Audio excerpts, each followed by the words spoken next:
Baiklah, untuk sesi-sesi lain saya akan jelaskan peraturannya kemudian, dan tanpa melengahkan masa lagi, saya dengan segala hormatnya mempersilakan pembicara pertama kita pada malam ini, yang berhormat Dr. Mujahid Yusof Rawa. Dengan segala hormatnya dipersilakan.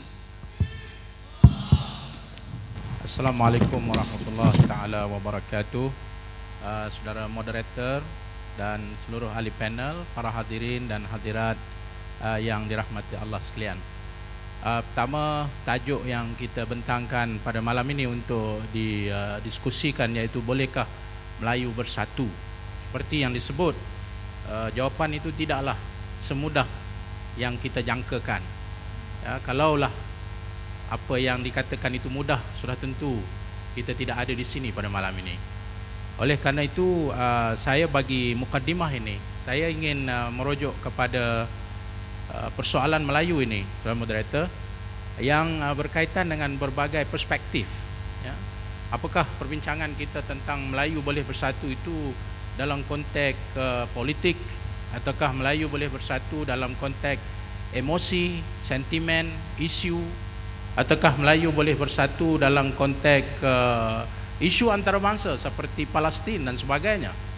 Jadi untuk menjawab persoalan-persoalan itu, kita harus kembali kepada perspektif tentang isu Melayu ini sendiri. Pertama, perspektif yang kita harus jadikan sebagai panduan ialah tentang susur galur sejarah dan juga budaya serta bangsa Melayu ini sendiri.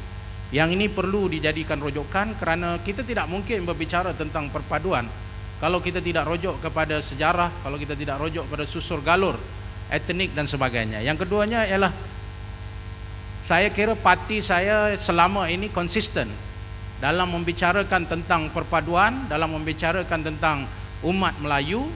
Ya, kami konsisten dengan menyatakan bahawa tidak boleh tidak dalam persoalan ini Islam perlu dijadikan sebagai tonggak dan juga sebagai asas. Jadi itu adalah persoalan-persoalan yang mungkin nanti akan dihuraikan, akan dibincangkan sebagai rujukan kita dalam kita berbicara tentang perpaduan. Begitu juga seringkali orang menyebut, bila bercakap tentang Melayu, mereka akan kata UMNO. Bila bercakap tentang Islam, mereka akan berkata PAS. Itu mungkin dari sudut penekanan kepada ideologi perjuangannya.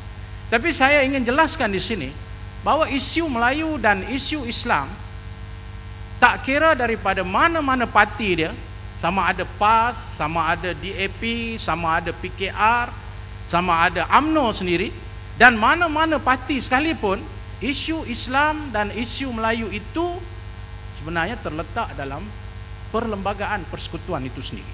Tidak ada mana-mana parti yang boleh apabila dia memerintah, contohnya satu tanggapan yang menganggap hanya UMNO saja yang boleh memperjuangkan Melayu. Ini satu khurafat yang tidak boleh diterima. Kerana masalah UMNO hanya boleh memperjuangkan Melayu itu mungkin retorik lah, retorik politik kita. Tapi dari sudut Melayu, Islam, siapa saja yang merintah, maka ianya termaktub dalam perlembagaan persekutuan, iaitu Islam sebagai agama resmi persekutuan. 153, artikel 153, hak keistimewaan orang Melayu. Tidak ada siapa yang boleh lari. Sebab itu saya mau membuka minda kita, bahawa kita jangan tersepit bila berbicara tentang Melayu, hanya kita membicarakan tentang retorik politik semata-mata. Kita juga harus kembali kepada satu dokumen penting negara kita, iaitu perlembagaan persekutuan yang dengan terang menyebut bahawa Islam agama resmi persekutuan dan juga Melayu daripada apa yang dikatakan sebagai hak-hak keistimewaan. Itu perlu juga kita jadikan sebagai satu dimensi untuk kita berbincang tentang perpaduan Melayu ini. Seterusnya, saya juga ingin melihat perspektif Melayu sebagai mukadimah ini sebelum suasana menjadi panas dan loceng sudah pun dibunyikan, yaitu tentang kuasa politik. Kuasa politik inilah saya kira antara isu yang paling hangat dibicarakan tentang Melayu. Kita mendengar antaranya sentimen menyatakan orang Melayu hilang kuasa, orang Melayu kalau tak sokong UMNO maka hilang kuasa, orang Melayu kalau tak bersatu padu maka hilang kuasa.